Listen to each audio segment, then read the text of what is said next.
Life after 70 is like a boat adrift on the open sea. You never know where the next wave will take you. I, Neville Thorncroft, who celebrated his 73rd birthday last fall, understand that very well. Especially now that my boat is moored on a foreign shore, my only son's home in Sioux Falls. Eleanor, my wife, left 2 years ago. 49 years together, almost half a century hand in hand, and suddenly there was an emptiness. Cancer took her quickly, turning a blossoming woman into a pale shadow in 3 months. Our small house on the outskirts of town was at once too spacious and too loud.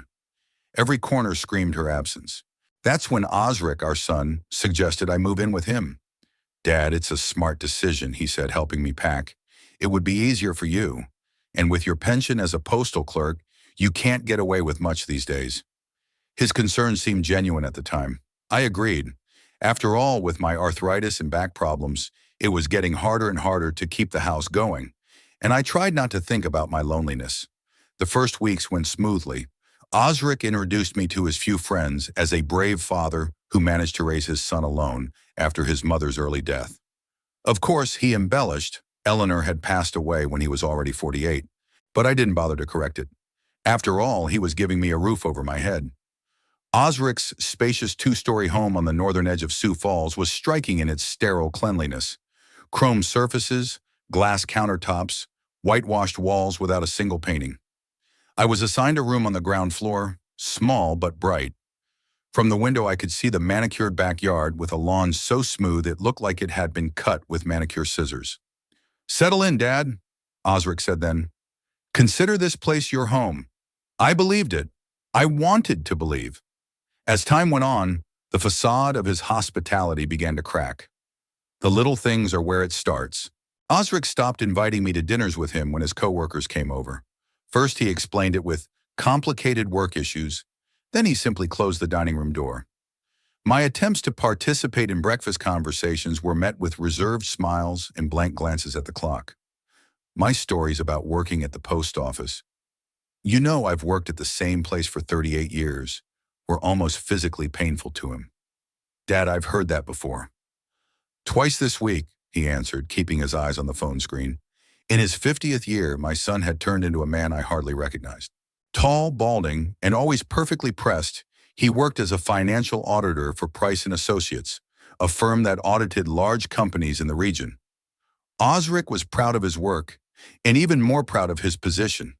"Financial auditing is power, Dad," he said in rare moments of candor. "We see things that are hidden from others." My son never married. "Why complicate life?" He answered my cautious questions. His only passion, other than work, was expensive watches, an entire collection in a special lighted, climate-controlled cabinet, a different one for every day of the week. "Swiss precision for Swiss precision," he grinned as he showed off his next acquisition. When did I first notice the falseness in his demeanor? Perhaps 3 months after moving in. It was late in the evening. I went down to the kitchen to get water and heard my son's voice from his office. He spoke in a strange tone, flattering and patronizing at the same time. "Of course we can arrange it," he was saying to someone on the phone. "But such services require special thanks. Say 10% of the amount? You'll agree that's a reasonable price for your peace of mind." I didn't pay much attention to it. Maybe it was just another client of his firm. But then there were other conversations, and strange visitors coming in after midnight, and the sudden change in his demeanor when I inquired about his business. "You have nothing to worry about, Dad," he said. "Better watch your blood pressure." Osric had developed a habit of talking to me like a child. He reminded me of my pills, commented on my clothes, wrinkled his nose at my habits. "Daddy, can you not slurp so loud?" "Daddy, these pants are outdated from the last century." "Daddy, how long can you watch these old movies?" Maybe I really have become a burden, an old man with old-fashioned habits and endless stories about the past. But the more Osric grew distant, the more attentive I became. Observation was the only luxury I could afford.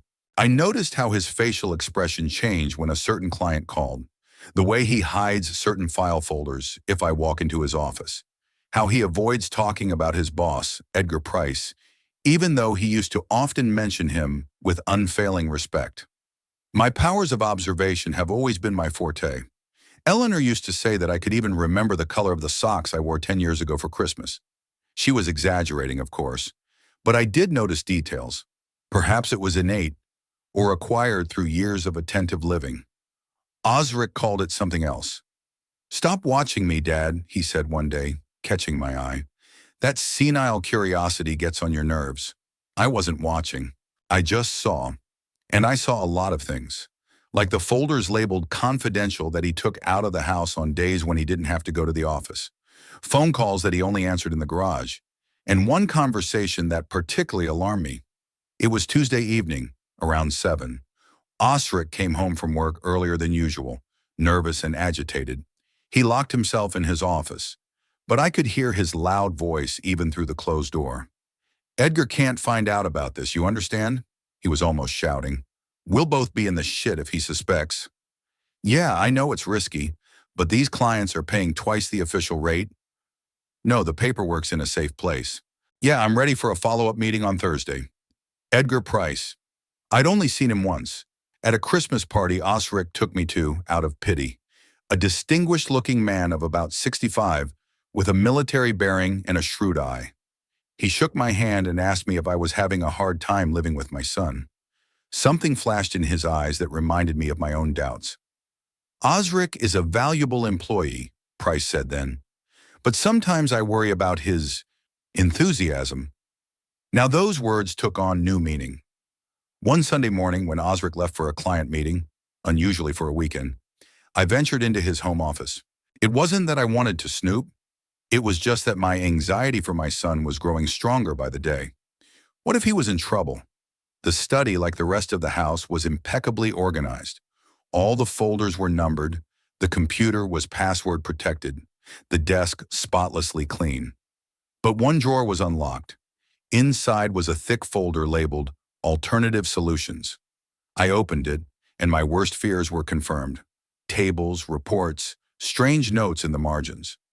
Minus 35% of tax base, hidden assets, double counting, and amounts, huge amounts that apparently Osric's clients were hiding from the IRS with his help. And in the corner of one of the sheets, I noticed a carelessly written percentage. My share 15. 15% of the hidden sums. That explained the new car, the expensive watch, and the suddenly increased standard of living.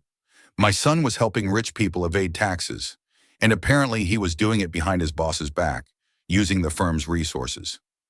I sat on the edge of his chair, holding the evidence of the crime in my trembling hands, and felt the world crumble. My son, who I had taught honesty, in whom I had invested all my hopes and strength, had turned out to be, what? A fraud? A criminal? When I heard the sound of a car pulling up, I hurriedly put the folder back and slipped out of the office. My heart was pounding so hard that I thought Osric would hear it as soon as he entered the house. But he was too absorbed in his own thoughts. He gave me a fleeting glance and locked himself in his study. I couldn't sleep for a long time that night. I tossed and turned, thinking about what I had to do. Talk to my son. He'd only laugh at senile fantasies. Go to the police?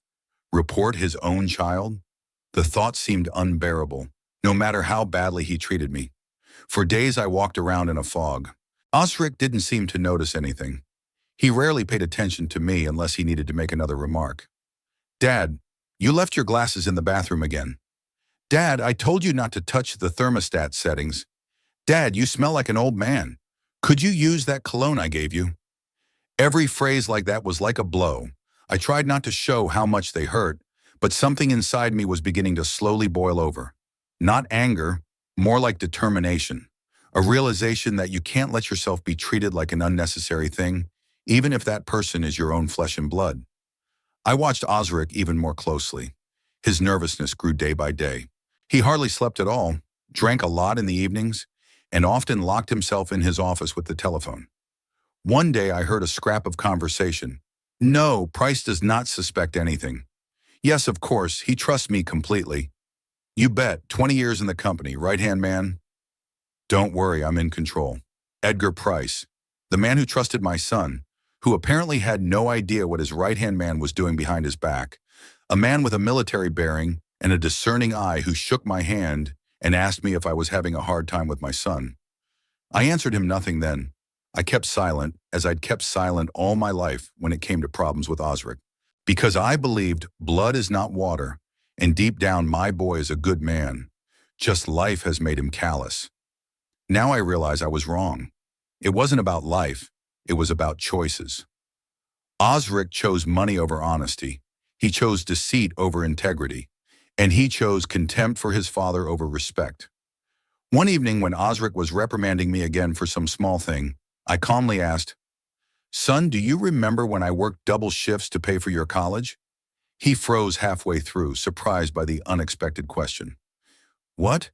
What's this about now?" "I just remembered. And how your mom and I gave up everything to make sure you got a good education. And how proud I was of you when you got your first job at Price and Partners. I thought you were going to be better than me, more successful, happier."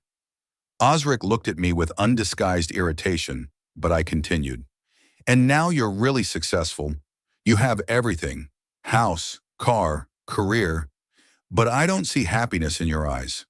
And I don't see pride in your accomplishments either." "Why, son?" "God, Dad, spare me the sentimental nonsense." He rolled his eyes. "Yes, you worked for me. Yes, I'm grateful. But that doesn't mean I have to spend the rest of my life beating myself up about it. I did it all on my own, with my brains, my grip. By my honesty?" I asked quietly. He froze.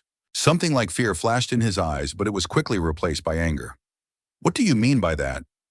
"Nothing in particular, just a question." Osric gave me a long look, then turned abruptly and left the room. We never returned to that conversation again.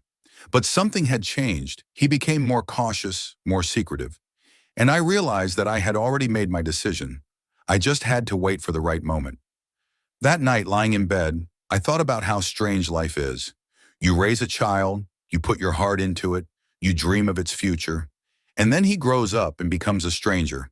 A man who doesn't just disrespect you, he despises you. He thinks you're a burden, and leads a double life of deception. Eleanor, my sweet wife, what would you say now? She's always been softer than me, more tolerant. "Neville, don't be so hard on the boy," she often said. But even Eleanor couldn't turn a blind eye to what our son had become. His machinations, his contempt for his father. I stared at the ceiling and realized I couldn't stay silent any longer. Not for my own sake, but for the sake of all those my son deceived. For the memory of the man he could have become. And maybe a little for the sake of justice for the old man who gets sent to sleep in the garage when guests come over. May was unusually cold for Sioux Falls. It rained almost every day, turning Osric's immaculately manicured lawn into a wet carpet. I spent long hours at the window of my room, watching the drops drumming on the glass and dripping down in whimsical paths. It's strange how in old age you begin to find comfort in such simple things. It happened on Tuesday. I don't know why I remembered that particular day of the week, perhaps, because Tuesdays Osric usually spent late at the office. But not this time.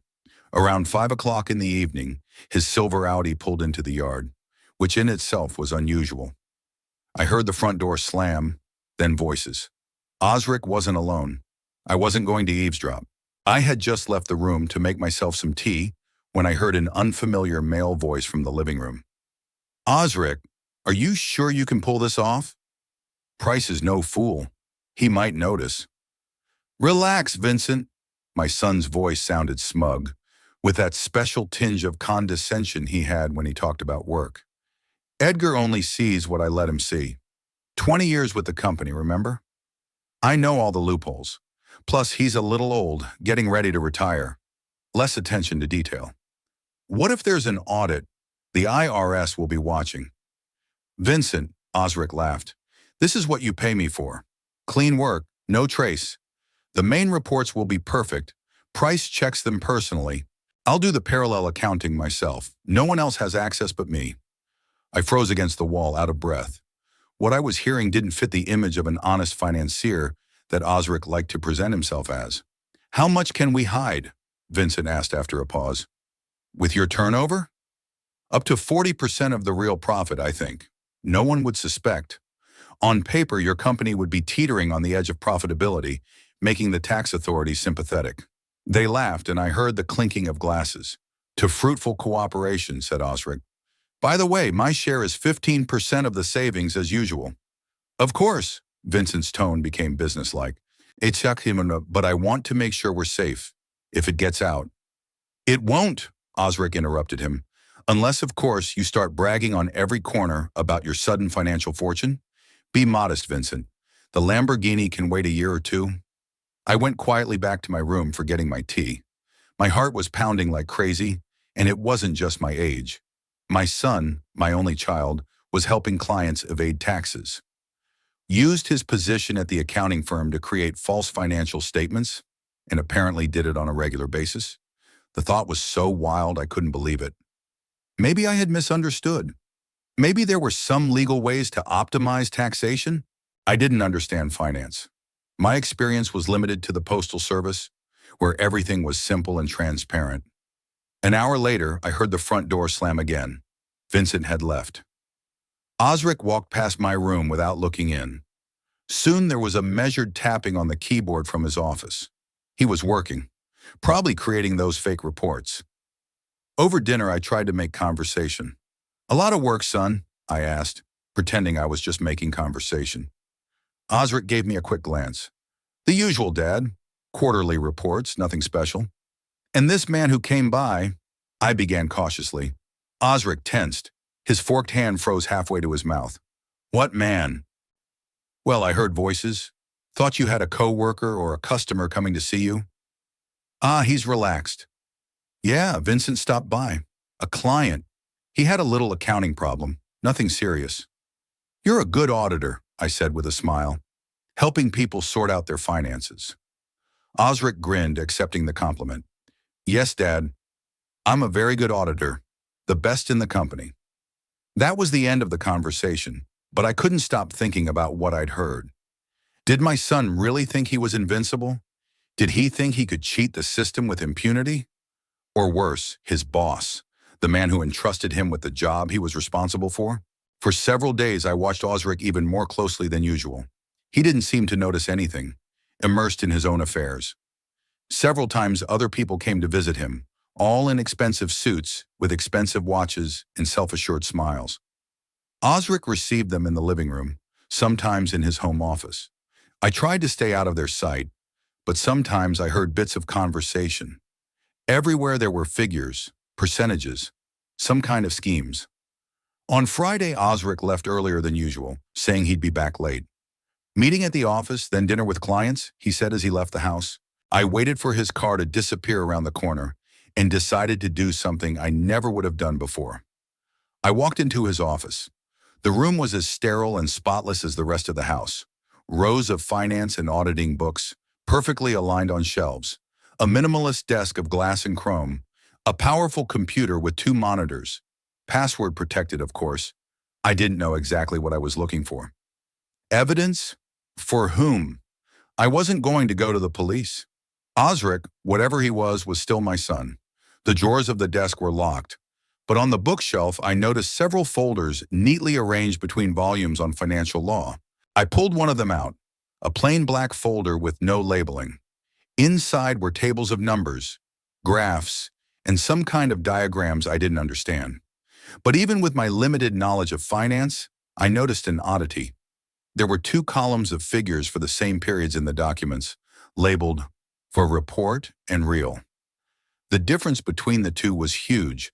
I was flipping through the pages, trying to understand the extent of the deception, when in another folder, I found something even more interesting. A list of clients with savings and reward amounts. Apparently, Osric had helped dozens of companies understate their taxable income and received a percentage of the savings. Suddenly, I heard the sound of a car pulling up. My heart sank into my heels. Osric was back. I hurriedly put the folders back in place, trying to arrange them exactly as they had been before, and slipped out of the office. I barely made it to my room before the front door opened. But it wasn't Osric. A woman's voice called out, "Osric? Are you home?" Footsteps followed toward the study. I peered cautiously out from behind the door. A young woman in a business suit stood at the entrance to the office, looking around hesitantly. "Can I help you?" I asked, stepping out of the room. She flinched. "Oh, I'm sorry, I didn't realize anyone was home. I'm Sabrina, Osric's assistant from the office. He forgot some important documents and asked me to come by and pick them up. I understand, I nodded. I'm his father, Neville. I'm afraid I can't let you into the office. Osric wouldn't approve. But he sent me, she smiled, showing off her perfect teeth. I need the documents urgently for a meeting with a client. Something in her tone made me wary. Perhaps my senile suspiciousness, as Osric would call it, but I decided to check it out. Of course I understand. Let me give him a call and check. Her smile faded a little.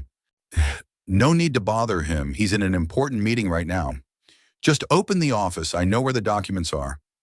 I'm afraid I can't, I said. I don't have a key. Osric is very, careful with his things. Sabrina looked at me with ill-concealed irritation, then smiled again. Well, I'll come back later then, or wait for him to call. Sorry to bother you, Mr. Thorncroft. She left, and I was left standing in the hallway, thinking. Something told me there was no Sabrina in Osric's office, or if there was, it was unlikely she was the right woman. Osric never mentioned an assistant. Besides, he always took all the necessary documents with him. I'd often seen him carefully prepare his briefcase before he left. This incident only heightened my suspicions. Who was this woman? Why did she want to get into Osric's office? Could it be that someone suspected him of machinations? Osric came back late that night when I was already in bed. I heard him go into his office, then the sound of a drawer being opened. Osric was looking for something. Then came muffled swearing. The next morning, he was as gloomy as a cloud. Someone came into my office, he said over breakfast, looking at me intently. Really? I tried to look surprised. When? Don't pretend, Dad. I always leave my pencil in a certain place on the desk. Yesterday it was moved. I shook my head. I don't know what you mean. I didn't go into your office. Technically, that was true. I didn't go into his office yesterday. Only the day before that. Did anyone come in while I was gone? He asked. I wondered for a moment if I should tell him about Sabrina, but something told me it was better to keep it a secret. No one was there, I answered, looking him straight in the eye. Maybe you moved the pencil yourself before you left and forgot. Osric continued to look at me suspiciously, but then he shrugged. Apparently he had. All day he was tense, often locked himself in his office with the phone, talking quietly. In the evening he left again, without saying where. I took advantage of his absence to have another look around the house. I didn't go into the study this time. Osric must have taken extra precautions. Instead, I checked the living room, where he sometimes took clients. Under a sofa cushion, I found a folded piece of paper that must have fallen out of his jacket pocket. On it was a handwritten graph and numbers with notes.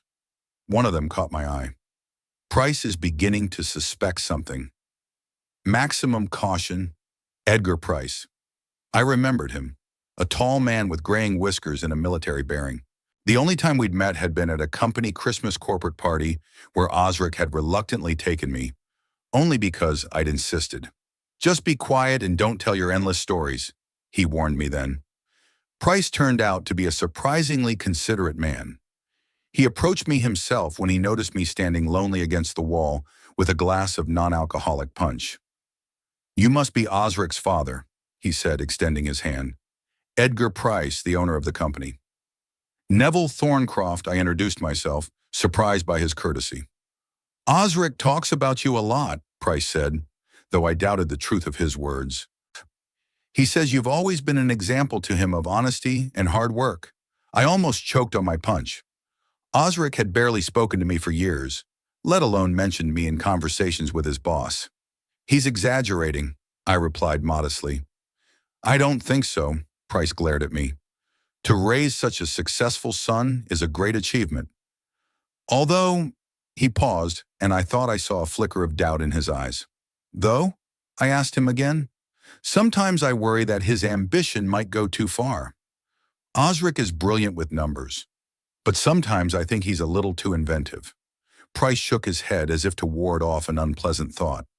Never mind, though. Just the thoughts of an old financier.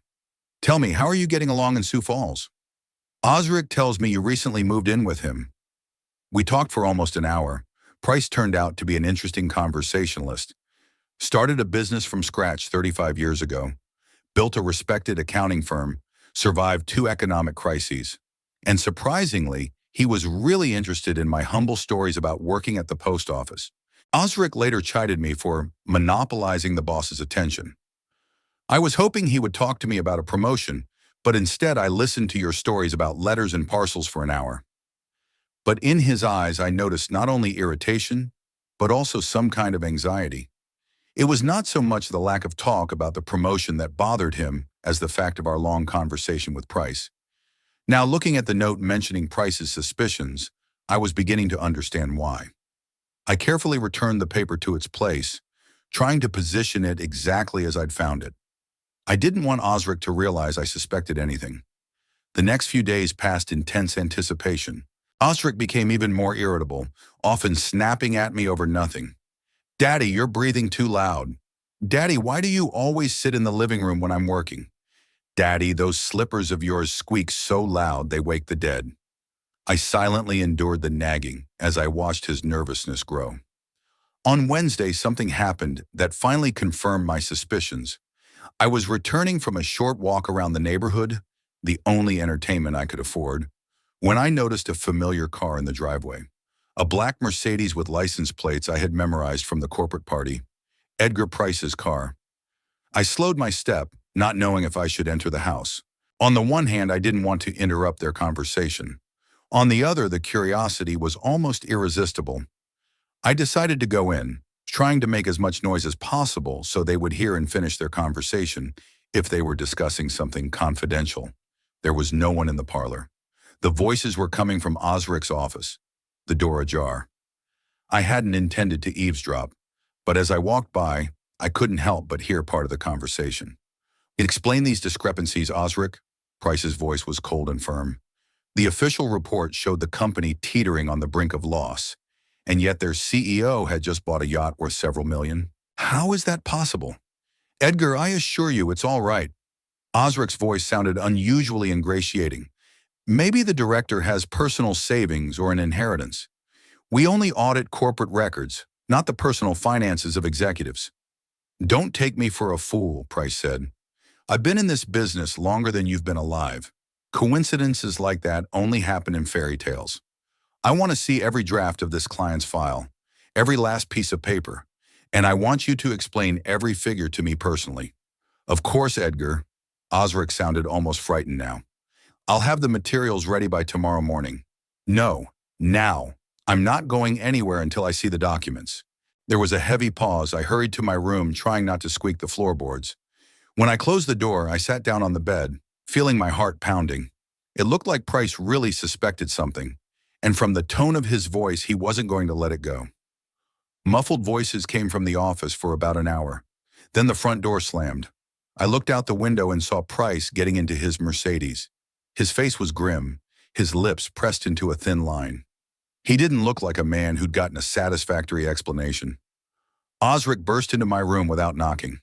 "You were eavesdropping." It wasn't a question, but a statement. "What?" "No, of course not," I made a surprised face. "I'd just gotten back from a walk, and I didn't even know you had company." "Don't lie," he hissed. "I saw you hanging around the office." I sighed. Good. I did pass by and overheard part of the conversation, but I wasn't intentionally eavesdropping. "And what did you hear?" His eyes narrowed. "Just something about discrepancies in reporting." "I didn't look into it. You know I don't know anything about finance." Osric studied my face for a while, then relaxed a little. "Okay, just stay out of my business, okay? It's a complicated job, and I don't need you prying or telling Price anything if you run into him again." Why would I want to talk to him? I was genuinely surprised. I've only seen him at corporate events. "That's good," Osric nodded. "Let it stay that way." He walked out, closing the door tightly behind him. I sat on the bed, trying to make sense of the situation. It seemed that Osric's business was taking a dangerous turn. Price was obviously suspicious. What would happen if he found evidence of my son's machinations? Criminal charges? Jail? I felt terrible. On the one hand, Osric was wrong, cheating people who trusted him, profiting from fraud, breaking the law. On the other hand, he was still my son. The only thing I have left in this life. What would Eleanor do in that situation? She had always been the moral compass of our family. Do the right thing, Neville, she would say in difficult situations.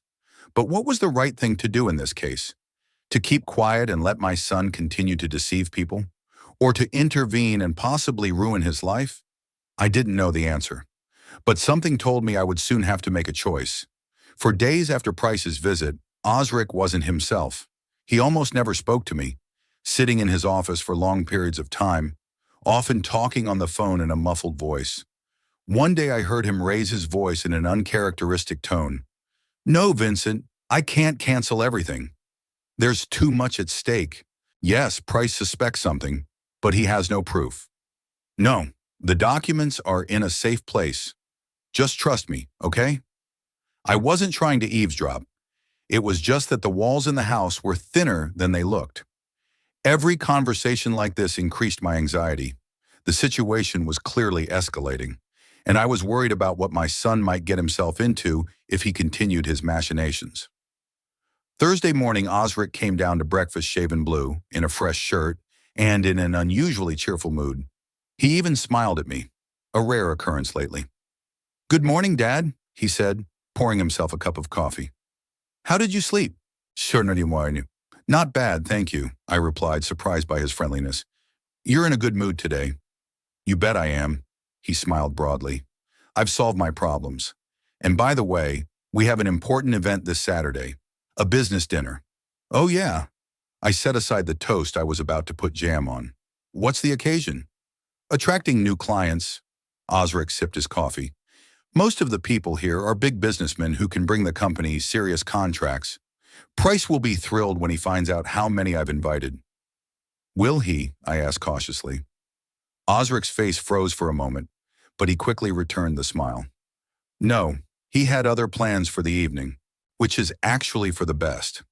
I'll be able to negotiate in my own style, without his conservative approach."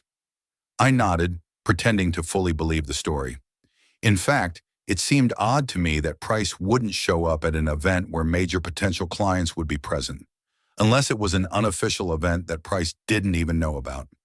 "Was there anything I could do to help set up?" I offered. Osric looked at me as if I'd offered to dance naked on the table. "No, Dad. In fact..." He paused, obviously searching for words. "I'd rather you weren't visible during the party." "Out of sight?" I questioned. "You mean I should stay in my room all night?" "Not exactly," he lowered his gaze to his cup. "You see, these people, they're of a certain caliber. They care about status, about impressions. And you, with your stories about the post office and your way of talking too loudly, you know what I mean? I did. He was ashamed of me. His father, who worked his whole life to give him an education and opportunities he could only dream of. So what do you suggest?" I asked, trying to keep my voice from shaking. "There's a folding chair and a small TV in the garage," he said, still not looking me in the eye. "I'll bring you dinner and something to read. It's only for a few hours, 7 to midnight." I was silent, digesting his words. My own son was suggesting that I spend the evening in the garage, like an unnecessary thing that gets put out of sight before guests arrive. "Please, Dad," he added, seeing my silence. "This is a very important night for me, perhaps the most important in my career." I nodded slowly. "Okay, Osric, I'll sit in the garage." His shoulders visibly relaxed. "Thank you. I knew you'd understand." He finished his coffee and got up from the table. "I have to go to the office. I'll be late. I have to get the paperwork ready for Saturday." When he left, I continued to sit at my desk, staring into the space in front of me. The garage, like a dog that gets locked up so it doesn't disturb guests. Like old furniture that gets removed because it doesn't fit in with modern decor. I once thought that old age would be different, that my children would respect me for the life I've lived, for the experiences I've had, for all I've done for them, that grandchildren would listen to my stories with their mouths open instead of rolling their eyes in boredom, that I would be needed, valued. How wrong I was. For the next 2 days, I watched Osric prepare for his party. He ordered catering from an expensive restaurant, hired waiters, bought several cases of high-end alcohol. He's arranged fresh flowers in elaborate vases throughout the house, turned the living room into a makeshift conference room with a projector and a screen. "What are you going to show?" I asked him as he was setting up the equipment. "A presentation on the capabilities of our company's capabilities," he replied, keeping his eyes on his laptop, "and some special offers for potential clients." I guessed what those specials were. Probably the same tax avoidance schemes he'd been working out for his clients. And now he was going to publicize them in front of a dozen witnesses in his home, with absolutely no fear of repercussions. Either he was insanely overconfident or desperately cornered and going all in. On Saturday morning, the house became an anthill. The florists arrived to arrange the final arrangements. The waiters arrived and began preparing the bar and setting up the tables. By 5 o'clock, everything was ready and Osric went to change. "Dad, don't forget," he said as he passed me. "You have to be in the garage by 7. I put a chair in there, brought some blankets in case it's cold. The TV's on, and it's got all the cable channels." "Okay, son," I nodded. "Don't worry, I won't ruin your important meeting." He didn't seem to notice the bitterness in my voice. "Great. Also, please use the restroom in the garage if you need to. Don't go in the house before midnight, okay?" I nodded again, feeling something like anger building up inside. Not just resentment or frustration, a real, pure anger I hadn't felt in years. At 6:30, I dutifully went to the garage. The room was clean. Osric kept even this place tidy, where he kept his precious car and gardening tools, which he hardly used. The promised chair stood in the corner. Next to it, a small table with a plate of sandwiches and a thermos. A compact TV was on the shelf opposite. I sat down in the chair, turned on some random channel and stared at the screen, unable to perceive what was happening on it. My mind was spinning with scraps of thoughts, memories, regrets. How Eleanor and I had rejoiced at the birth of our son. How proud we were of his first steps, his first words, his first successes in school. How I worked overtime to pay his tuition. How I dreamed he would do better than I did. Well, in a way he did, just not in the way I imagined. At 7, the guests started arriving. I could hear the sound of cars pulling up, muffled voices, laughter. Osric was greeting them at the entrance, apparently in his best suit and his most charming smile. And I sat in the garage like an unwanted thing, an old man ashamed to be shown off to decent society. It was at that moment that I made my decision. On the small table next to the chair was my phone, an old model that I had stubbornly not changed, despite Osric's taunts. I picked it up and opened my contacts. I found the number I'd written down after the party just in case. Edgar Price himself had given me his card then, saying, "Call me if you're in the area." My finger hovered over the call button. Last chance to change my mind. One last chance to remain loyal to my son, despite all he'd done. But Eleanor's image suddenly surfaced in my mind. Her kind face, her soft voice. "Do the right thing, Neville." And I pressed the button. It beeped. 1, 2, 3. I thought he wasn't going to answer when a familiar voice said, "Edgar Price speaking." "Good evening, Mr. Price," I said, trying to speak calmly. "This is Neville Thorncroft, Osric's father." A pause, then, "Mr. Thorncroft, what a pleasant surprise. To what do I owe the honor?" "I have some information that might interest you," I said, feeling my mouth go dry, "regarding my son and his professional activities." Price's voice became more serious. "I'm listening." "Osric helps clients falsify financial statements," I said directly. "He creates double-entry bookkeeping, helps them hide income from the IRS, and he takes a percentage of the savings for it, 15% to be exact." Long pause, all I could hear was Price breathing on the other end of the line. "This is a serious accusation, Mr. Thorncroft," he said at last. "Do you have proof?" "I saw the documents in his office. I've heard conversations with clients. And right now there's a party at my house where he's offering these services to new potential clients." "A party?" Price sounded surprised. "He didn't tell me about any party. He said you knew, but you couldn't attend," I replied. Now the heavy breathing of an angry man was clearly audible in the receiver. "What's the address?" he asked sharply. I gave the address, feeling strangely relieved. It was as if the weight that had been weighing on my shoulders for weeks had begun to lift. "I'll be there in 20 minutes, Price said and disconnected. I leaned back in my chair, staring at the faded screen of my phone. What had I done? Betrayed my own son? Or saved him from even worse consequences in the future? I didn't know the answer, but for the first time in a long time, I felt like I'd done the right thing, just as Eleanor would have approved. Exactly 18 minutes later, I timed it. There was the sound of a car pulling up. Not like the other guests, but more sudden, as if the driver had deliberately pressed the gas harder than usual. The door slammed, and then there were firm footsteps toward the front door. I got up from my chair and walked over to the garage door that led to the courtyard.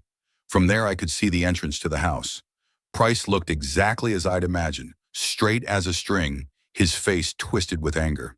He pressed the bell, and a few seconds later, the door was opened by one of the hired waiters. Muffled music and the clinking of glasses came from the house. Apparently, the party was in full swing. I wondered if Osric had already had time to make his presentation. Had he been able to offer his special services to new clients? Price entered the house, and for a few minutes, everything went quiet. Then there were loud voices, the music cut off. Someone shrieked in surprise. "Where is he?" Price's voice came to me, overpowering all other sounds. "Where is that crook?" I couldn't see what was going on inside, but from the sounds of it, it sounded like a real drama was unfolding. Some were trying to calm Price down, some were demanding explanations, some were just gasping in surprise.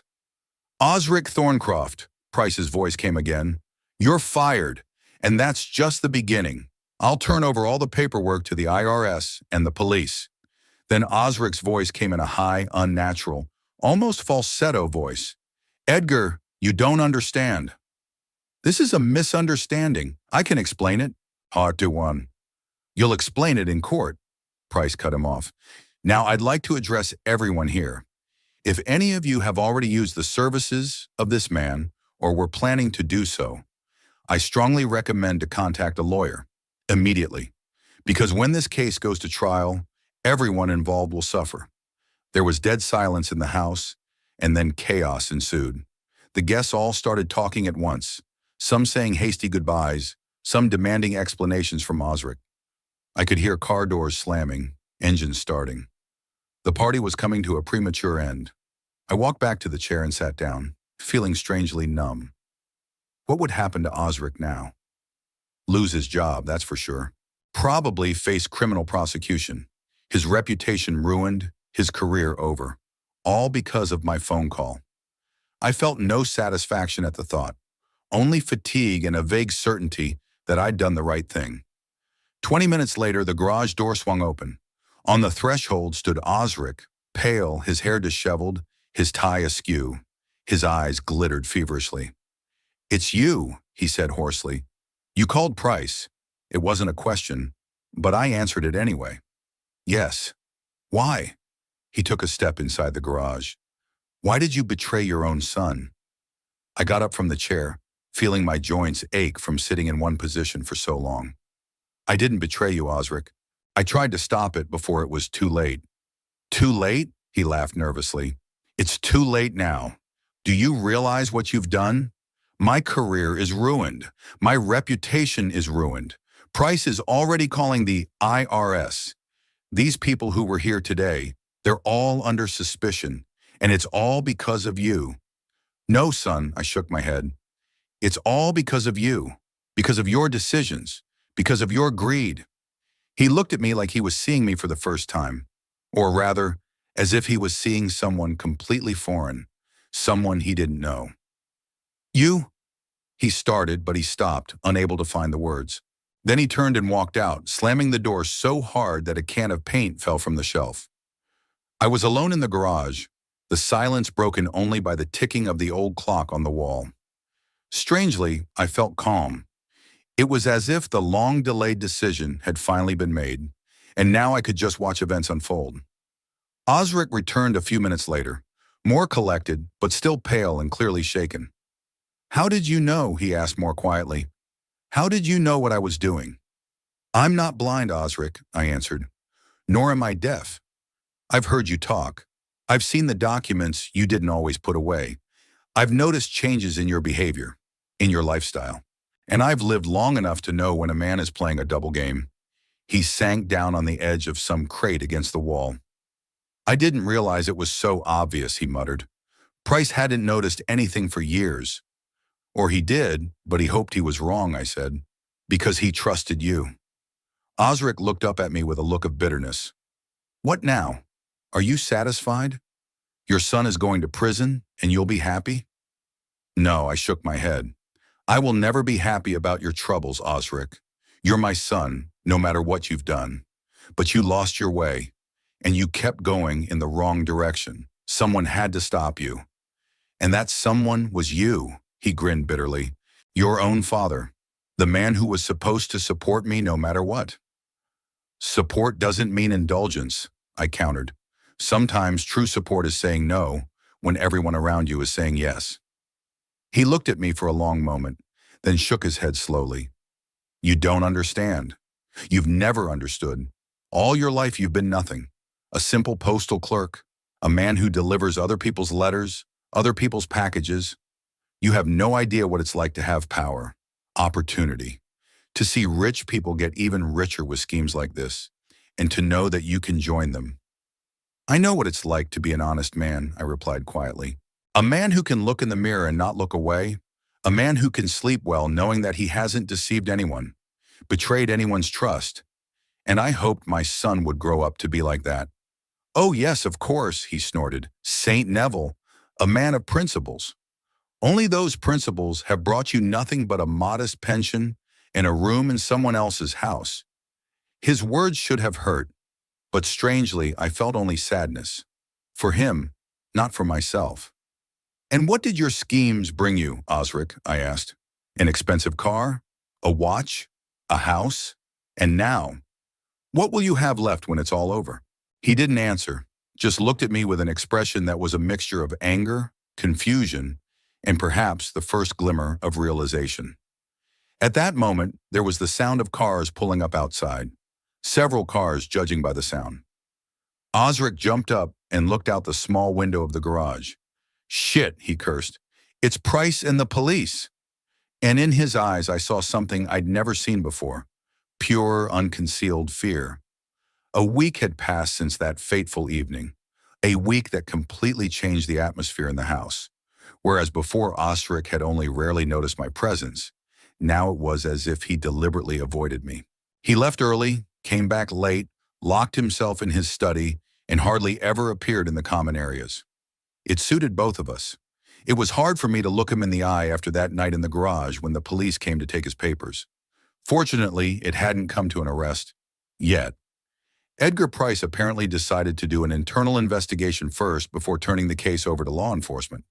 That morning after the party, when Osric finally emerged from his room, I saw a man who only remotely resembled my son. Deep shadows under his eyes, slumped shoulders, the look of a hunted animal. Who would turn me in, he said, staring into the space in front of him. Who the hell would call Price and tell him everything? I stirred the oatmeal in my bowl, trying not to give myself away. Maybe one of his co-workers? I suggested cautiously. Colleagues. Osric grinned bitterly. Of course, those jealous lowlifes. For years they watched me get promotions, bonuses, better clients. Of course they wanted to set me up. Probably Harrison, or Paige. He's had it in for me for a long time. I nodded silently, not wanting to broach the subject. It was strange to watch Osric build conspiracy theories, not even realizing that the real traitor was sitting right in front of him. What happens now? I asked after a pause. An investigation, he shrugged. Price suspended me from my job for the duration of the audit, took away the keys to the office, blocked access to the servers. Like I'm just a clerk, not the man who spent 20 years building his company. There was genuine outrage in his voice, as if what was happening to him was a blatant injustice, not the natural result of his own actions. Did the police say anything? I asked. Not yet. They took the documents for examination. But don't worry, he grinned, and for a moment I saw the same old confident Osric. I'm not stupid enough to keep really important papers at home. That phrase made me think. If the papers the police had seized weren't really important, then what did Osric consider important? How extensive were his machinations? In the days that followed, I watched my son slowly but surely sink into an abyss of paranoia. He checked his phone for listening devices, pulled the curtains at night, flinched at every ringing phone call. One time I caught him shredding papers, methodically tearing them into small pieces and burning them in a metal bucket in the backyard. Just old Bill, he explained, catching my eye. Why keep junk? but his strange smile said otherwise. On Thursday, 9 days after the party, Osric came home a wreck. He dropped his briefcase in the hallway, which was unusual for him. He usually placed it neatly on a special stand, and went straight to the bar. "Did something happen?" I asked, watching him pour himself a double shot of whiskey. "That's right. Something happened." He drank the contents of the glass in one gulp and grimaced. "Price called the board of directors. They voted to fire me. 20 years of work, and I've been thrown out like garbage." "I'm sorry," I said, and it was the truth. Despite everything Osric had done, he was still my son, and it was hard to see him suffer. "You're sorry?" He laughed bitterly. "Oh, Dad, if you only knew what they offered me.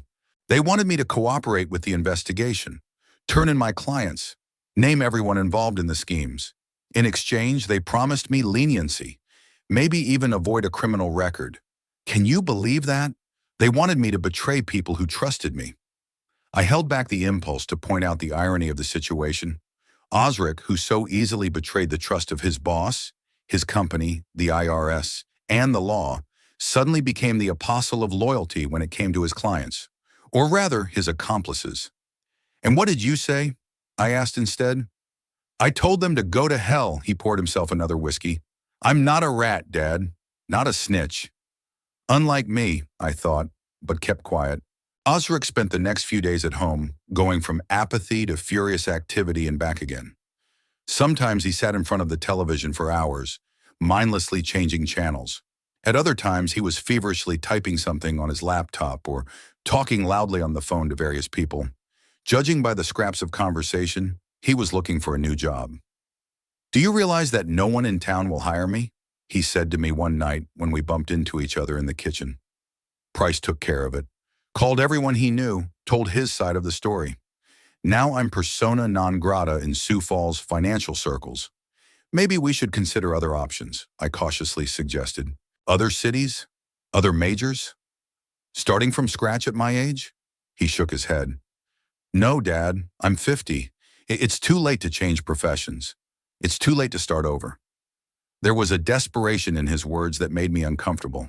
My anger at my son, my desire for justice, began to give way to anxiety. What if I had made a mistake? What if my call to Price had ruined not only Osric's career, but his own? But then I remembered his smug smile as he spoke of his special services, his contempt for me, for his own father, whom he was willing to lock in the garage just so I wouldn't embarrass his guests. His shameless breaking of the law, using his position for personal gain. No, I did the right thing. Osric had to face the consequences of his actions. He should have learned that you can't break the law and betray people's trust with impunity. But as I watched him slowly sink into despair, I couldn't help but feel ambivalent. On Monday, 2 weeks after the party, Osric came home with unexpected news. "Vincent called me," he said, pouring himself his usual shot of whiskey. "Offered me a job." "Vincent?" I racked my memory. "The client who came to see you a few weeks ago?" "Yes," Osric nodded. "He owns an investment company. Small but promising. Offered me a position as a financial advisor. Unofficially, of course. No paperwork, no trace in the system. But the pay's almost as good as Price's." I didn't know what to say. On the one hand, I was glad my son had a way to make a living. On the other hand, it clearly wasn't the remedy I'd hoped for. "Are you sure this is, legal?" I asked cautiously. Osric laughed, but it wasn't a happy laugh. "Legal? After everything that's happened, you're asking me about legality? Dad, you're living in some made-up world. Things work differently in the real world. Money decides everything, and whoever has it makes the rules." "But it's because of that kind of thinking that you're in the situation you're in now," I argued. "Maybe you should reconsider your approach." He looked at me with an expression that was a mixture of irritation and something akin to pity. "You still don't get it, do you? I'm not in this situation because of my attitudes or actions. It's because of betrayal. Someone I trusted stabbed me in the back, called Price, told him my business. That's what ruined me. Not my actions, but someone else's betrayal." I remained silent, not knowing what to say. Osric finished his whiskey and headed for the stairs. "I'm going to meet Vincent tomorrow to discuss the details. Don't expect me for dinner." After he left, I sat in the kitchen for a long time, thinking. Osric hadn't learned any lessons from what had happened. Instead of admitting his mistakes and trying to make amends, he just looked for new ways to circumvent the system. New accomplices, new schemes, new scams. Maybe I should have gone straight to the police, give them all the evidence I'd seen, but even now I couldn't bring myself to do it. As disappointed as I was in my son, he was still my flesh and blood, and part of me still hoped he would come to his senses. The next morning, Osric left early, as promised. I spent the day doing housework, cooking dinner, vacuuming the living room. Osric didn't trust me to clean his sterile house, but he hadn't had much time to clean in the last few days. Sorting through the mail that had piled up on the nightstand in the hallway. Among the letters, I noticed an envelope addressed to Osric, marked personal to hand. No return address. Normally, I wouldn't touch his correspondence, but something about this envelope caught my eye. Perhaps intuition, perhaps simple curiosity. I put it aside, deciding to wait for my son's return. But when evening came and Osric still hadn't shown up, I began to worry. He wouldn't return my calls. He wouldn't send me messages. It wasn't like him, even in his current state. By 10 o'clock in the evening, my worry had turned to anxiety. What if something had happened to him? What if this Vincent guy wasn't as friendly as he seemed? What if Osric, driven to desperation, had decided? I didn't even want to think about that possibility. I took the envelope and opened it. Inside was a short letter from someone named D, apparently another of Osric's clients. Thorncroft, the police have been asking questions about our operations. It seems they're digging deeper than we thought. We need to clean up all traces as soon as possible, especially those involving overseas accounts. Meet me at the usual place on Wednesday, 20 o'clock. Foreign accounts? That sounded a lot more serious than just helping clients evade taxes. It was like a full-blown financial fraud of international proportions. I decided to check out Osric's office. He usually locked it, but he seemed to have neglected that precaution the last few days. The door was open. The office looked unusually untidy for Osric. Papers scattered across the desk, drawers pulled out, books pulled off the shelves. It looked like he'd been frantically searching for something or collecting something before his meeting with Vincent. I started looking through the papers on the desk, but most of them were just bills and receipts. Nothing that could explain the mention of overseas accounts in the letter. Then I turned my attention to the computer. It was on. The screen locked with a password. Osric had always been careful with technology, used complex passwords I couldn't guess. But next to the keyboard was a sheet of paper with some numbers and letters scribbled in his handwriting. Maybe it was a password? It was worth a try. I entered the combination, and to my surprise, the screen unlocked. There were several folders on the desktop with neutral names. Documents, work stuff, personal. I opened working materials and found dozens of files with tables, graphs, some schemes. Most of them contained financial terms and calculations I didn't understand. But then I came across a file called offshore_summary. When I opened it, I saw a list of names and companies with corresponding amounts and percentages. Apparently, it was a list of Osric's clients, whom he had helped to move money abroad, offshore. The sums were huge, millions of dollars hidden from the tax authorities. The list included well-known businessmen of the city, large companies, even a few political figures. And everywhere there was an OT commission, 10 to 20%. OT Osric Thorncroft, no doubt. I continued my search and found even more disturbing documents in another folder. Money laundering schemes, shell companies, falsified reports for banks. Osric wasn't just helping clients evade taxes. He was involved in full-blown financial crimes. I was particularly struck by one file in particular, Price Surveillance. It contained dates, times, and places Edgar Price had been. His itineraries, meeting schedules, even photos taken in apparent secrecy. Osric was spying on his boss? Why? Gathering dirt? Planning something even more serious? My heart was pounding so hard I feared I might have a seizure. What I'd discovered went far beyond simple financial fraud. It was an organized crime in which my son played no small part. That's when I heard the sound of a car pulling up. Osric had returned. I hurriedly closed all the files, locked the computer, and left the office, trying not to leave any trace of my presence. I barely made it to the living room before the front door swung open. Osric entered the house, and at first glance I knew something was different. He looked enthusiastic, almost joyful. It was so different from his mood of the last few days that I couldn't help but be alarmed. "Daddy," he exclaimed when he saw me. "Are you still awake?" "I'm fine. We need to talk." He went into the living room and sat down in a chair without taking off his coat. There was a feverish glint in his eyes that I didn't like. "Did the meeting with Vincent go well?" I asked cautiously. "More than well," he smiled. "He didn't just offer me a job. He offered me a partnership, a full, equal partnership. We're going to create a new consulting firm. Unofficially, of course. No bureaucracy, no oversight. For select clients only." "That sounds interesting," I said, not knowing how to respond. "And you agreed?" "Of course," he laughed. "It's a chance to start over. Without price, without his outdated principles and restrictions. We're going to work in a new way, Dad, by our own rules." I looked at him and realized that Osric hadn't learned any lessons from his fall. On the contrary, he was ready to sink even deeper into the swamp of financial fraud, only now without even the semblance of legitimacy that working for a respectable accounting firm provided. "What about the police? An investigation?" I asked. "Police?" He waved me off. "They have nothing on me, Dad. I destroyed or hid all the serious documents a long time ago. What they took that night was just petty stuff that didn't matter.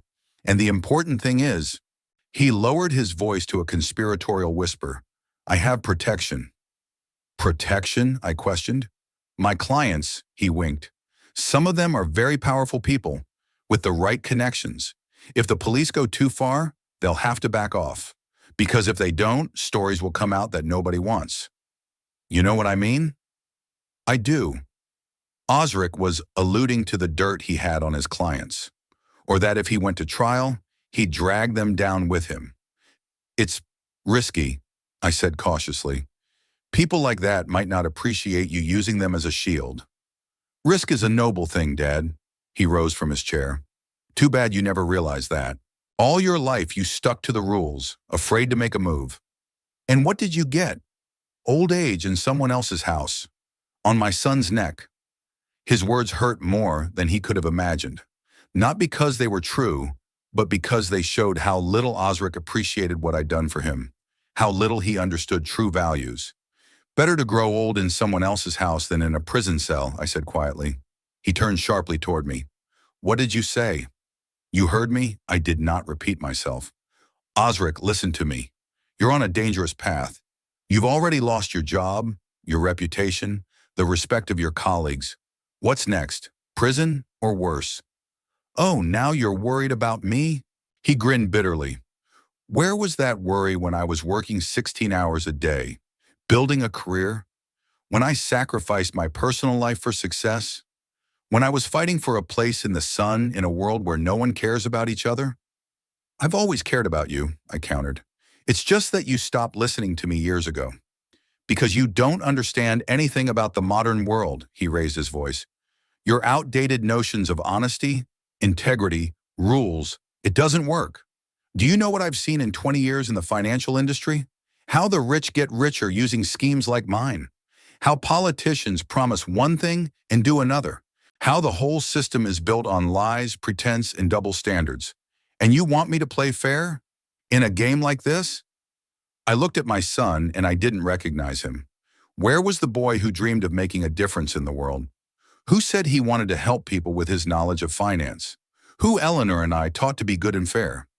"You can justify your actions all you want," I said firmly, "but it doesn't change the fact that you broke the law, betrayed your boss's trust, fooled your clients, the IRS, the state." "So?" He threw up his hands. "Everybody does it, Dad. Everybody. They just don't all get caught." "Not everybody, Osric. Not everybody." He looked at me with an expression that was a mixture of annoyance, pity, and something else I couldn't quite put my finger on. Then he shook his head. "You know what the funny thing is? If you were in my shoes, with my opportunities, with my connections, you'd do the same thing, because the system leaves you no choice. It's the rules of the game, Dad, and you either play by them or you lose." "I would never do what you did," I replied. "I would never betray a man who trusts me. Wouldn't break the law for money. and I wouldn't lock my own father in a garage so he wouldn't interfere with my schemes. He flinched as if slapped, and for a moment something like shame flashed in his eyes, but only for a moment. "You still don't understand," he said tiredly. "You never will." With these words, he headed for the stairs, but halfway up, he turned around. "By the way, now that I'm going to have new business with Vincent, we're going to have to move. He's offered an office in Chicago, so you'll have to find another place to live, maybe a nursing home. With your pension, you should be able to afford something, basic." And with those words, he went upstairs, leaving me alone in the living room with the heavy weight of knowledge of his crimes and the even heavier realization that my son had turned into a man I no longer recognized, and perhaps never truly knew. The morning after our difficult conversation was overcast. Heavy clouds hung over Sioux Falls, promising rain. I woke early and lay in bed for a long time, thinking about the day ahead. Osric's words about moving to Chicago and the nursing home echoed in my head. At 73, starting over? To look for a new home when my strength is gone? I forced myself to get up, got dressed, and went into the kitchen. Osric was already there, drinking coffee and looking at something on his phone. He barely nodded at me, completely immersed in his thoughts. I put the kettle on and started making myself some toast and jam, a modest breakfast that allowed me to avoid bothering my son with requests for help. We sat in silence for a few minutes until Osric broke the silence. "I talked to Vincent yesterday," he said without lifting his eyes from the phone. "We'll start small. A few clients, minimal risk. When things get better, we'll expand." "Okay," I said neutrally. "When do you plan to move to Chicago?" "In a month, maybe a little sooner." He finally looked up at me. "About you." "I wasn't kidding yesterday, Dad. I'll have to sell this house, and in Chicago, I'll need complete freedom of action. No, distractions?"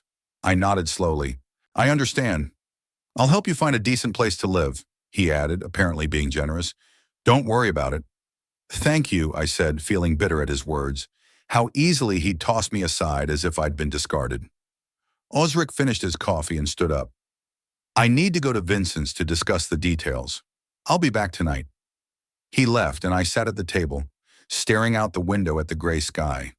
Strangely, it wasn't so much resentment I felt as fatigue, tired of the constant tension, of having to hide my thoughts and feelings, of realizing that my own son had become almost a stranger to me. I decided to get down to business, tidy my room, sort through my things, figure out what to take with me when it was time to leave. As I was sorting, I came across an old photo album I'd brought with me from Eleanor and me, snapshots from the past. Osric as a child, the three of us at a picnic, his high school graduation, his first job.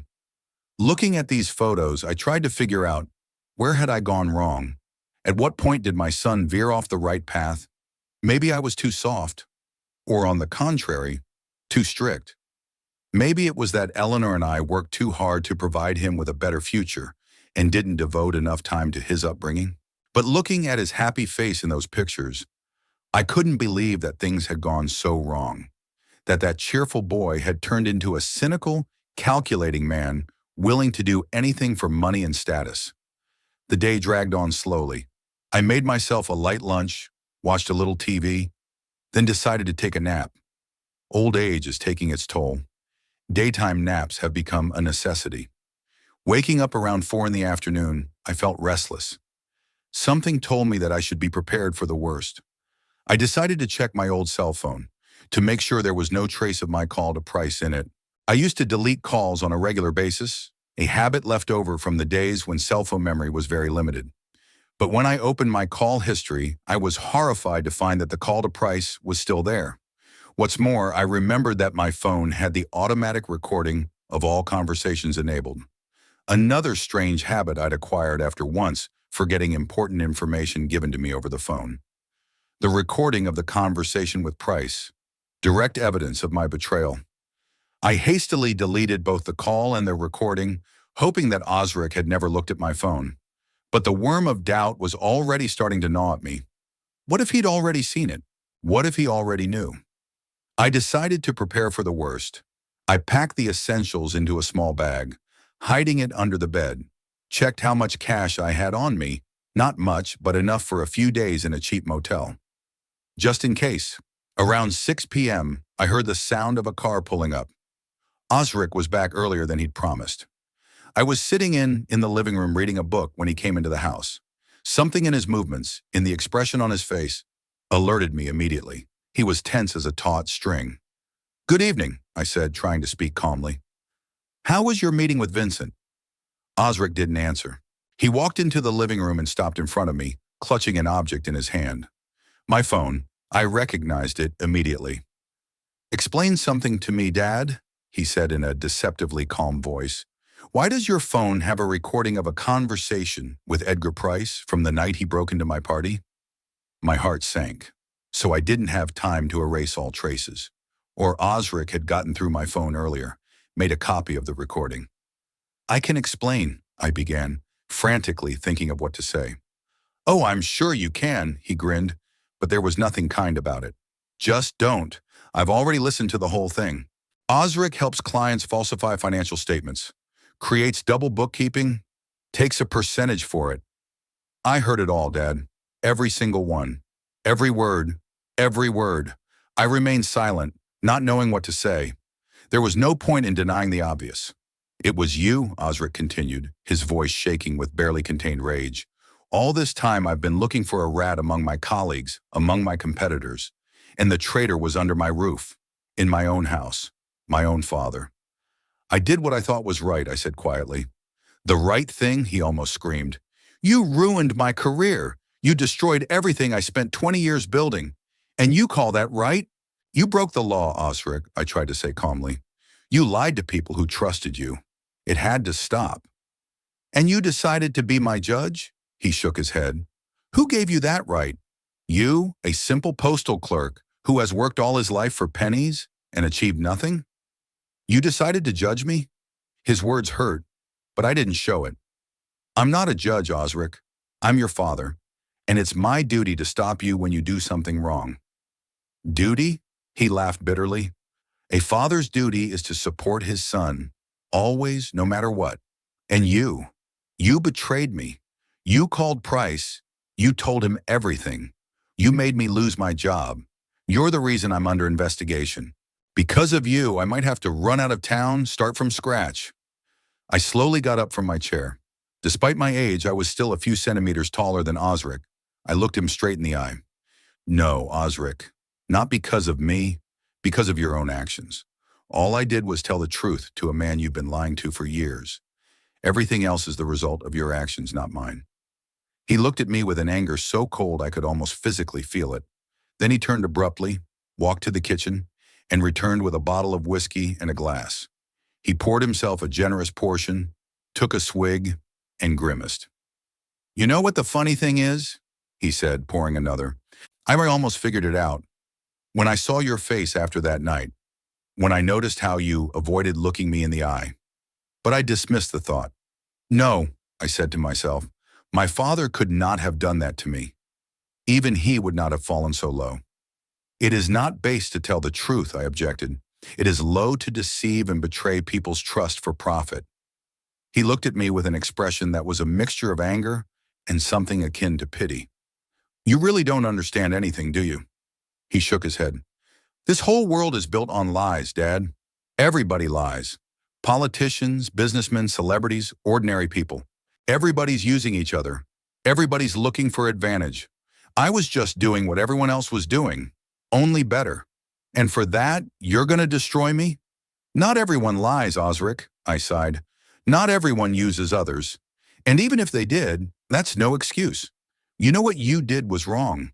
Why else would you hide your actions from Price? Why hide documents, encrypt files, whisper on the phone? If everyone else was doing the same thing, why was there a need to hide?" He was silent, staring into his glass, then slowly raised his eyes to me. "Pack your things. You have 1 hour to leave my house." I had expected something like that, but still his words struck painfully. "Osric, let's talk calmly. I understand you're angry, but—" "No!" He pounded his fist on the table. "No talking, no explanations. You betrayed me, your own son. After all I've done for you, sheltered you, fed you, kept you, and you repaid me. With this, he threw my phone on the couch like he couldn't hold it anymore. I want you gone. Tonight. And don't come back. I knew it was useless to argue. Osric was in such a state that he could say or do things he'd regret. You never knew for sure with him. All right, I said. I'll go. But first I want you to know that I didn't do it to hurt you. I did it because I believe you're better than the things you've done. He laughed bitterly. Minus spare me your moralizing. I'm not the little boy you used to read bedtime stories to. I'm a grown man who decides for himself how to live his life. And I choose to live my life the way I see fit, without regard for the outdated principles of a man who has achieved nothing in life. His words were calculated to hurt, and he accomplished his goal. But I did not show it. I'll pack my things, I said calmly. But know that whatever you may think of me, I have always wished you well.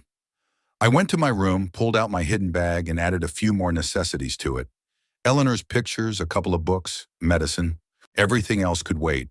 If Osric would even let me go back for the rest of my things. As I packed, scraps of thoughts and memories swirled in my head. How I'd taught Osric how to ride a bike. How we built a birdhouse together for a school project. How he cried at his mother's funeral and I hugged him, promising him everything would be okay. When had things gone so wrong? Finishing packing, I walked out into the living room with my bag in my hand. Osric was sitting on the couch, staring into the space in front of him. He barely turned his head when I walked in. I'm ready, I said. I need to call a cab. He silently handed me the phone, my old simple device that he had tossed on the couch before. I hailed a cab, gave him the address of a cheap motel on the outskirts of town that I'd noticed on my infrequent walks, then turned to my son. Osric, before I go, I want you to know that I've never regretted having a son, not even now. He didn't answer, only splashed himself with more whiskey. The cab arrived 15 minutes later.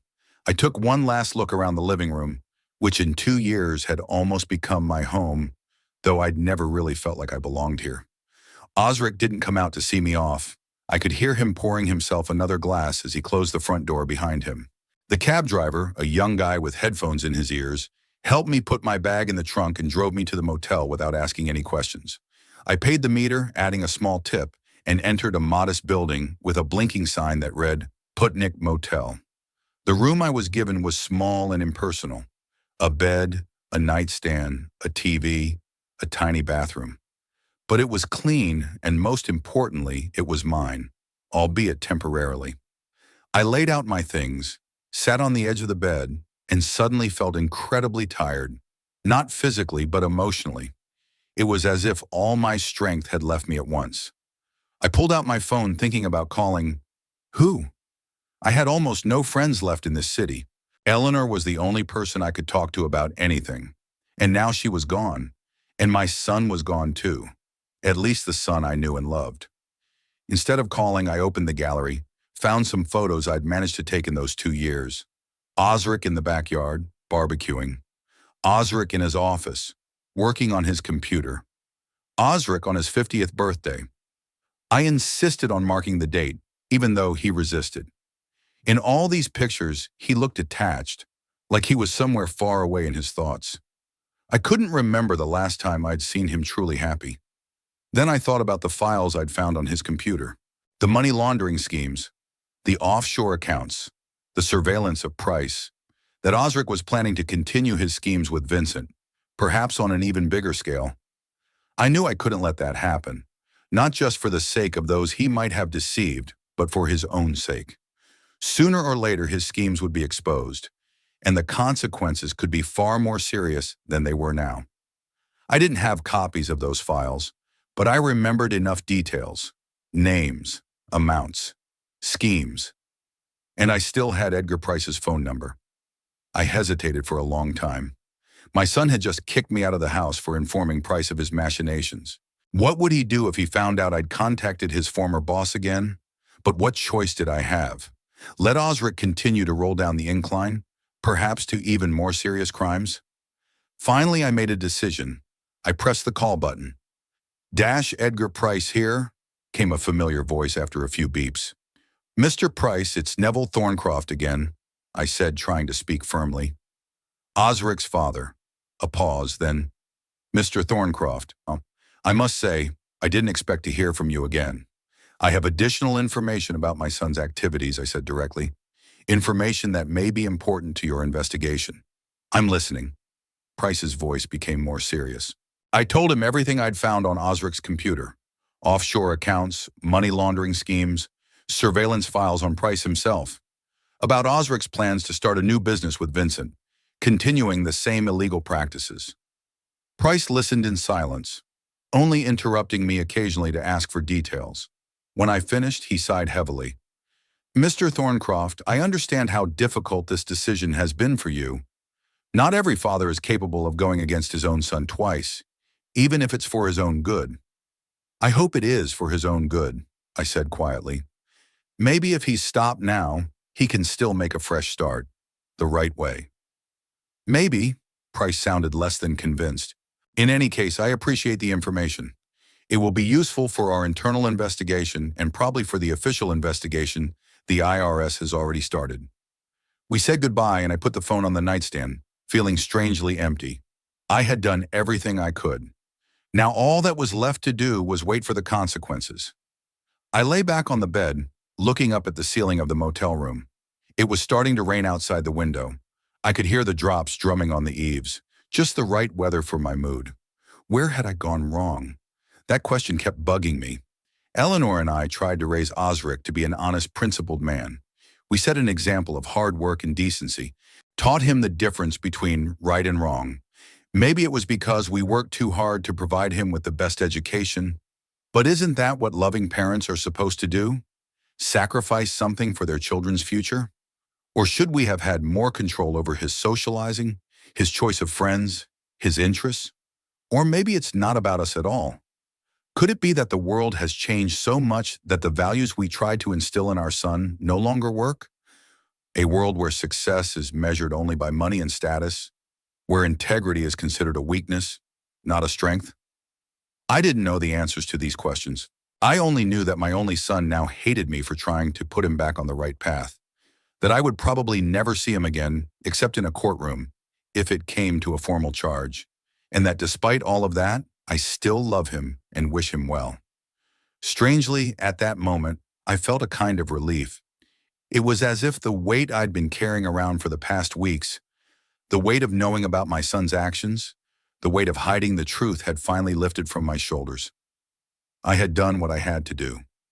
I did what I thought was right. Eleanor would approve of my choice. I was sure of it. She always said, Neville, do what your heart tells you to do. Even if it's hard, even if others don't understand. Outside the window, the rain intensified into a real downpour. I remembered how Eleanor and I used to sit on the veranda of our little house on rainy evenings, drinking tea and talking about everything. How Osric, still very small, would climb into my lap and ask me to tell him a story. How happy we were then, in that simple, distant time. Well, life doesn't stand still. Everything changes. Everything passes. Tomorrow will be a new day, and I'll have to decide what to do next. Look for more permanent housing, perhaps a nursing home, as Osric Riley suggested. Or try to find a small apartment that I can pay for on my modest pension. A new life at 73. Not how I'd envisioned old age. But as Eleanor used to say, life is not what happens to us, but how we react to it. So I decided to react with the dignity I had spent my life trying to teach my son. For 2 weeks, I stayed at the Travelers Motel. The small room gradually became something of a home. I even put a picture of Eleanor on the nightstand in a simple frame bought at the nearest supermarket. The receptionist, an elderly woman named Marta, sympathized with my situation and made a small discount for a long-term stay. I have a difficult relationship with my son too, she admitted, accepting payment for the second week. I hadn't heard from Osric in days. I'd been tempted to call him several times but stopped myself each time. What could I say? I'm sorry I ruined your criminal scheme? I'm sorry I didn't let you keep breaking the law? No, I didn't regret my decision. But the longing for my son, for our relationship as it might have been, kept me going. On the 15th day of my stay at the motel, the phone rang. The number was unfamiliar, and I answered with some wariness. Neville Thorncroft? A male voice asked. Yes, that's me. My name is Detective Royce, Financial Crimes Unit. The caller introduced himself. I need to talk to you about your son, Osric Thorncroft. My heart skipped a beat. I knew this call was bound to come sooner or later, but I still wasn't ready. What's wrong with him? I asked, trying to keep my voice calm. There's a criminal case against him, Detective Royce said. Fraud, forgery, tax evasion, conspiracy to launder money. Those are serious charges, Mr. Thorncroft. I'm told you provided important information to Mr. Price. Yes, I sighed heavily. That's true. We need your official statement. Could you come down to the station tomorrow morning? I agreed, and Detective Royce explained where the police department was and how to get there. After the call, I sat still for a long time, staring into the space in front of me. It had happened. My son was being prosecuted, and I played a decisive role in it. Strangely, I felt neither joy nor triumph, only fatigue and a quiet confidence that I'd done the right thing. Osric had crossed the line where petty offenses end and serious crimes begin. If he hadn't been stopped now, who knows what he might have gotten himself into in his pursuit of money and power. That evening, something happened that I didn't expect. Osric called me. When I saw his number on the screen, I almost couldn't believe my eyes. I hesitated whether to answer, but finally I pressed the answer button. I knew it was you, he began without greeting. His voice sounded strained, metallic. I thought you only called Price once. But no, you went on with your case, told him about the offshore, about Vincent, about everything else. I didn't deny it. It had to stop, Osric. Oh, it did, he grinned bitterly. You can be pleased. The police have sealed my house, froze all my accounts, charged me with 8 counts. You know what I'm looking at? 5 to 15 years. 15 years in prison, Dad. Is that what you wanted for your only son? Of course not, I answered quietly. I wanted you to stop before it was too late. I wanted you to realize that money isn't the most important thing in life, that there are more important things. Honor, decency, respect for the law. Spare me your sermons, he cut me off. If you really wanted to do me good, you would have kept quiet. You would have let me live my life by my own rules. But no, you decided to ruin everything. And for what? For your outdated notions of morality? For some abstract justice? There is no such thing as abstract justice, Osric, I argued. It either is or it isn't. And when you helped clients defraud the IRS, offshore money, create false reports, you chose the side of injustice, consciously, for your own gain. There was silence on the phone. All I could hear was my son's heavy breathing. You know what's ironic? He finally said it. If you hadn't gotten involved in my business, everything would be fine now. Vincent and I would be in Chicago, developing a new business. And now? Now Vincent denies knowing me at all. All my clients recant our arrangement. Colleagues pretend they've always suspected me of fraud. I'm alone, Dad. All alone. There was a bitterness in his voice that made me uncomfortable. But I knew I couldn't give in to pity. Not now.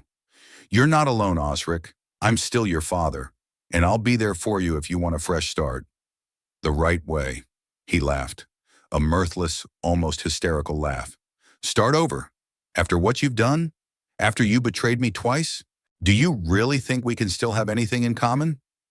I didn't betray you, I said firmly. I was trying to save you from the consequences of your own actions, from the prison you're facing now. If you'd continued your scheme with Vincent, sooner or later it would have ended worse. Oh, now you're a visionary? He grinned again. You know what I think? You're just jealous. Jealous of my success, my money, my position. You, a simple postal clerk who spent his life counting pennies. You couldn't stand to see me achieve what you never had. That's why you decided to destroy me. His words were unfair, but I knew that arguing would only make him angrier. Think what you want, Osric, but know this. I never wanted to hurt you. And I don't now. Then why did you agree to testify? He asked me sharply. I was surprised. How do you know? I still have friends on the police force, he snorted. Not many, but some. They told me Detective Royce contacted you, that you're coming to testify against your own son tomorrow. I'll just tell the truth, I said. Nothing more. The truth. He used the word with such contempt, as if it were a swear word. Well, go ahead and tell your truth. Finish me off. Don't expect me to ever want to see you again. Usrik. But he'd already hung up. I sat with the phone in my hand and felt a heaviness growing inside. Part of me wanted to call Detective Royce and refuse to testify. To say I was wrong, that I knew nothing about my son's affairs. Maybe then Osric could stay out of jail. Get out of it, find a loophole in the law. But I knew I wouldn't do that, because it wouldn't be right, because Osric had to be held accountable for his actions. Because as hard as it was, sometimes parental love meant not indulging a child's whims, but setting boundaries, even if the child is 50 years old. The next morning, I went to the police station. Detective Royce proved to be an attentive listener. He asked precise, specific questions, took notes, sometimes asked me for details. I told him everything I knew about Osric's machinations, the conversations overheard, the documents found, the files in the computer. It wasn't easy for you to take that step, the detective said when we were done. Not every father can go against his own son, even if he knows he's breaking the law. I hope someday he'll understand why I did it, I replied, even if he hates me for it now. Maybe, Royce didn't look convinced, but I have to warn you, given the severity of the charges, your son could face serious time, especially if the others in the case, his clients or this Vincent, decide to cooperate and testify against him. I nodded, feeling a lump come up in my throat. My son in prison. The thought was almost unbearable. What happens now? I asked. The trial, the detective shrugged.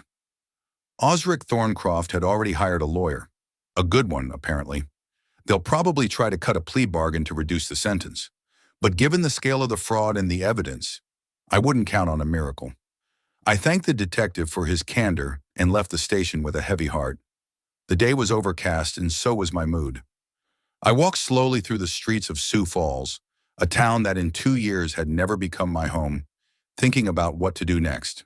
My funds were limited, a modest pension and small savings, which were quickly dwindling due to the need to pay for a motel. It was time to decide on a more permanent home, and after weighing all the options, I decided to follow my son's cynical advice and go to a nursing home. Pine Grove was the name of the nearest home for the elderly in Sioux Falls.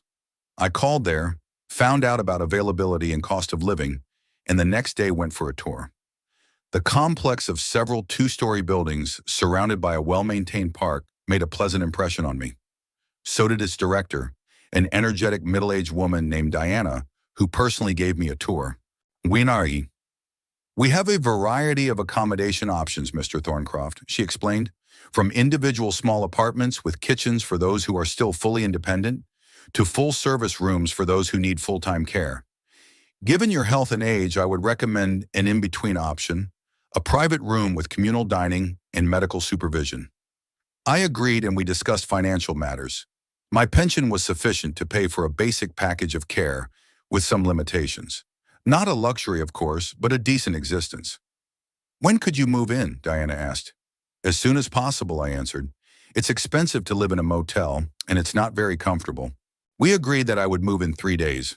During that time, I had to settle all the formalities, sign the documents, and pay the first month's rent. When I got back to the motel, I started packing my few belongings. I called Martha, the receptionist, to warn her of my imminent departure. She sincerely wished me good luck in my new place. You're a good man, Mr. Thorncroft, she said. You deserve peace and respect in your old age. Her words touched me. I had rarely heard anything like that in recent weeks.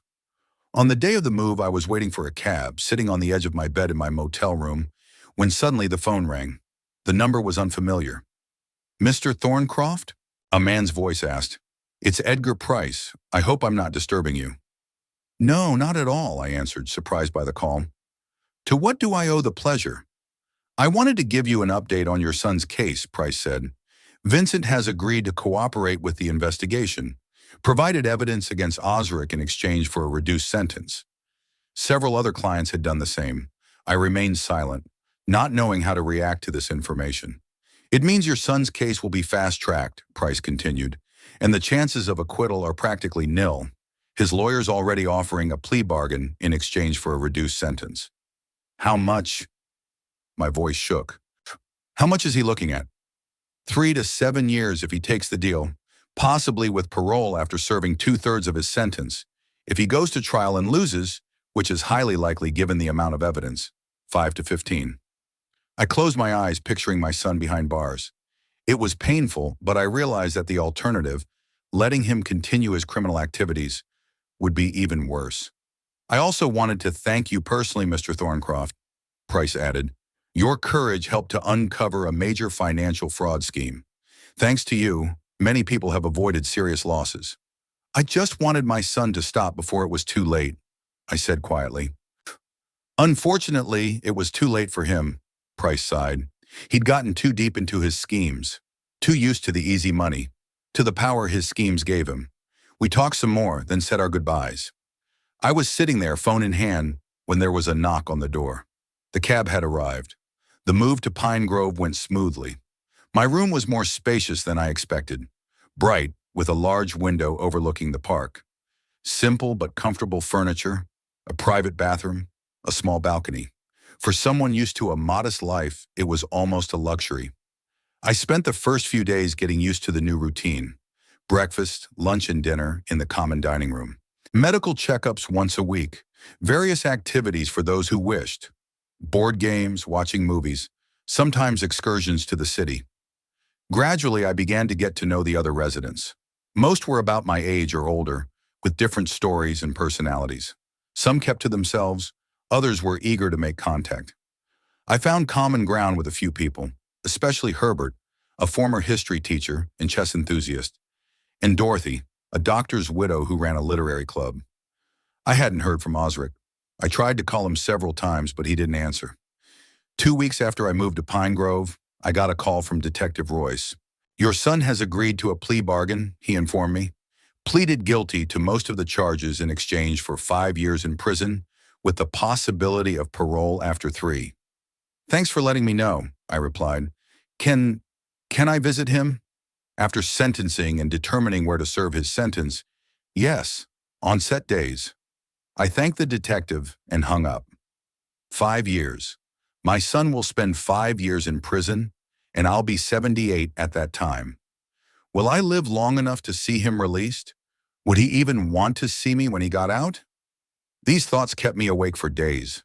I became absent-minded, lost my appetite, even my favorite games of chess with Herbert ceased to give me pleasure. One evening, as I sat on a park bench watching the sunset, Dorothy came to me. Something is eating you, Neville, she said without preamble. I can see it in your eyes. I wasn't going to share my problems, but there was something in her kind, wrinkled face that made me want to tell her. So I told her everything about Osric's machinations, about my decision to call his boss, about the events that followed in the sentence. Dorothy listened attentively, without interrupting. When I finished, she was silent for a while, looking up at the darkening sky. You know, Neville, she said at last, I had a brother, a younger one, my parents' favorite. They always forgave him everything. Petty thefts, cheating, even drunken debauchery. He's still young. He'll get better. He's just looking for himself. These were the phrases they used to justify his actions. And you know what happened? He didn't get better. It only got worse. At 30, he went to prison for armed robbery. He did 12 years, got out, and 6 months later, he was back behind bars. He died there, in the prison hospital. And I always thought, what if his parents hadn't indulged him since he was a kid? What if they had stopped him when he was just starting his downward journey? Maybe his life would have turned out differently. She placed her wrinkled hand on mine. You did what you had to do, Neville. Even if your son hates you for it now, even if you'll never make up, you did the right thing, and somewhere deep down inside, I think he knows it. Her words brought a strange relief. It was as if the weight I'd been carrying around all this time had gotten a little lighter. In the days that followed, I began to adjust to my new life. I participated in Pine Grove activities, played chess with Herbert, and read books from the nursing home's small library. I even started keeping a journal, writing down my thoughts, memories, and reflections on life. It helped organize thoughts and feelings. One day I wrote down, family relationships are the most complex of all human relationships. We expect unconditional love and support from family, But sometimes these expectations lead to toxicity. We believe that blood ties should overcome any disagreements, any mistakes. But there are times when even family ties must give way to justice and truth. When love means not blind support, but honesty, even if it is painful, even if it requires sacrifice. I didn't know if I would ever see my son again, whether he would forgive me, whether he would understand why I had done things the way I had. But I was sure of one thing. I had done what I thought was right, and that certainty gave me the strength to move on, despite the loss and loneliness. A month after I moved to Pine Grove, something happened that I didn't expect. I was handed an envelope with an official notice from the court. Osric, through his attorney, refused all contact with me. He did not want me to visit him in jail, write him letters, or in any way attempt to contact him. In legal language, he was severing all ties between us. I accepted this news with pain, but without surprise. Osric had always been proud and stubborn, and in his eyes I had committed the unpardonable sin of betraying my own blood. What to me was an attempt to save him from even worse consequences, to him remained an act of betrayal. I couldn't sleep for a long time that night. I lay staring at the ceiling of my room in the nursing home and thought about the strange twists and turns of fate, about how I dreamed that I would spend my old age surrounded by my family, my son, my daughter-in-law, my grandchildren, about how I imagined that I would pass on my wisdom, my experience, my values to Osric. And here I am, alone, in a room in a nursing home, while my only son is in prison and refuses any contact with me. But the strange thing is, despite the pain and loneliness, I felt an inner peace. The kind of peace that comes with knowing that you have acted in accordance with your beliefs, that you stayed true to yourself, to your principles, even when it was incredibly difficult. Eleanor would be proud of me, I was sure of it. She'd always said that true strength wasn't in the ability to succeed or achieve wealth, but in the ability to stay true to yourself no matter what. There are things more important than comfort, Neville, she often repeated. More important than money, more important than even family ties. It's honesty with yourself. The ability to look in the mirror and not take your eyes off yourself. And now in my 73 years, having lost my wife and effectively lost my son, I could still look in the mirror without shame. I could go to sleep with a clear conscience, knowing that I had not indulged in evil, even when it came from the person closest to me. Perhaps this is the wisdom that only comes with age, the realization that sometimes justice requires sacrifice, that love doesn't always mean blind support, that true strength of character is found in the hardest decisions. I didn't know what lay ahead of me, how many years I had left, how my life at Pine Grove would turn out, if I would ever see Osric again. But I knew I had done the best I could under the circumstances, and that was enough. With that thought, I finally fell asleep, to the quiet rustle of the rain outside my window, and with a strange, bitter peace in my soul.